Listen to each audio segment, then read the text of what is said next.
हिंजवडी म्हटलं की IT park समोर येतं। खरं तर हिंजवडीला IT पार्क म्हणून ओळखलं जातं। मात्र याच हिंजवडी IT पार्कमध्ये आता अपघाताची मालिका सध्या सुरू आहे।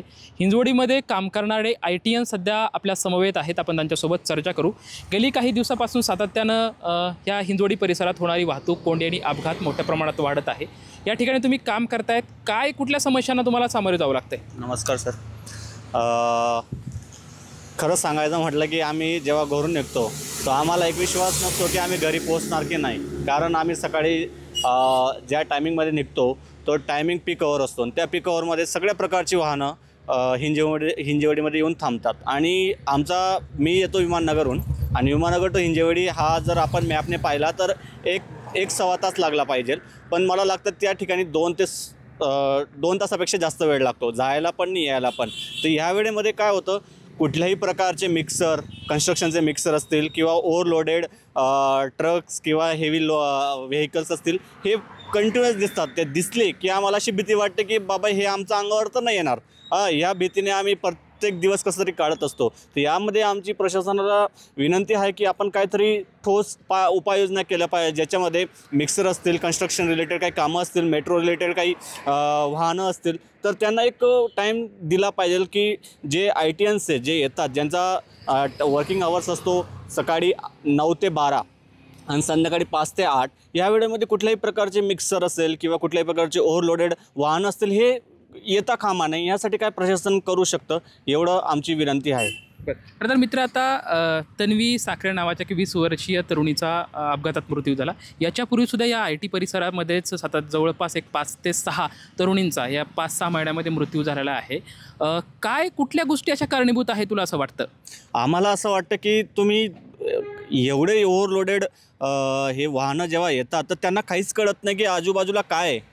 कुठली वाहनं आहे, छोटी वाहनं जी असतील, बाईक असतील, ॲक्टिवा असतील, तर त्यांना कळतच नाही ड्रायव्हर लोकांना, ते इमिजिएटली ठोकतात। म्हणून एवढंच या ठिकाणी प्रशासनाला म्हणायचं की आम्हाला एक विश्वास बसला पाहिजे की आम्ही जर घरून निघतोय तर आम्ही घरी पोहोचू। यासाठी काय उपाययोजना करता येतील तुमच्या लेवलवरती तुम्ही करा, आणि प्रशासनाला लागलं तर ITNs म्हणून आम्ही पण त्यात तुमच्या सोबत मदत करू। खरं तर काही ITNs आणखी आपल्या समवेत आहेत। खरं तर कालची जी घटना आहे ती अत्यंत दुर्दैवी आहे। इथं ITNs म्हणून काम करत असताना काय मनात सध्या या सर्व परिस्थिती बघून काय भीतीचं वातावरण किंवा काय वाटतंय? ॲक्च्युली तसं बघायला गेलं तर खरंच आम्हाला खूप भीती वाटते। एखादं जसं यांनी सांगितलं की बाबा एखादी मोठी गाडी, हेवी व्हेकल जाते तर त्यावेळेस ते काय म्हणजे अशी भीती वाटते। ओके, आणि सगळ्यात जास्त जे आपण म्हणतो ॲक्सिडेंटचं प्रमाण आहे ते किंवा ट्रॅफिक असेल, राईट, तर ते रस्त्याला सध्या काय खूप सारी खड्डे आहेत। सो सगळ्यात आधी ते खड्डे बुजवण्याचं काम त्यांनी केलं पाहिजेत। आता काय होतं की बाबा ते काय करतात की आज रस्ता बनवतो आहे, ओके, 8 दिवसात ते परत खड्डं जसंच्या तसं पडते, तर ती काही कामाची जे काही क्वालिटी असेल ती त्यांनी नीट सुधारवली पाहिजेत किंवा त्याकडे थोडं लक्ष घातलं पाहिजे। आता काय करतात की बाबा रस्त्याचं थोडं रुंदीकरणाचा विचार करताय, ओके, रुंदीकरण ते झालंच पाहिजे, बट त्याच्या आधी सध्या जे काही सध्या इतके सारे खड्डे पडलेले आहेत त्यांनी त्या खड्ड्याचं आधी काहीतरी केलं पाहिजे। आजकाल काय झालं की आपण जेंट्स असेल तर आपल्याला जरी खड्ड्यात गाडी आदळली तर आपण त्या ठिकाणी व्यवस्थित ते सावरू शकतो, बट आपल्या घरातल्या ज्या काही लेडीज असतील, सपोज खड्ड्यामध्ये जर गाडी गेली तर ऑब्वियसली त्यांना ते थोडं हँडल करायला थोडंसं मुश्किल जातं आणि त्यावेळेस ते त्यांचं काहीतरी थोडंसं पडतात किंवा जे काही जास्तीत जास्त घटना आहेत मी तर म्हणतो सध्या खड्ड्यांमुळेच आहे। सो प्रशासनाने त्याच्याकडं काहीतरी लक्ष घातलं पाहिजे। एकंदरीत आपण बघू शकतोय, खरं तर घरातून आम्ही कंपनीकडे निघाल्यानंतर घरी परत सुरक्षित पोहोचू का हीच मोठी भीती आमच्या मनामध्ये असते। मात्र प्रशासनाने याच्यावरती योग्य ती कारवाई करावी, त्याबरोबर जे खड्डे असतील किंवा जे वाहतूक आहे त्या वाहतुकीचा जो मोठा प्रश्न आहे हाही वेळेत सोडवावा, अशी जी भावना आहे ती ITNs व्यक्त करताना आपल्याला पाहायला मिळत आहे। लक्ष्मण जाधव, TV9 मराठी, हिंजवडी।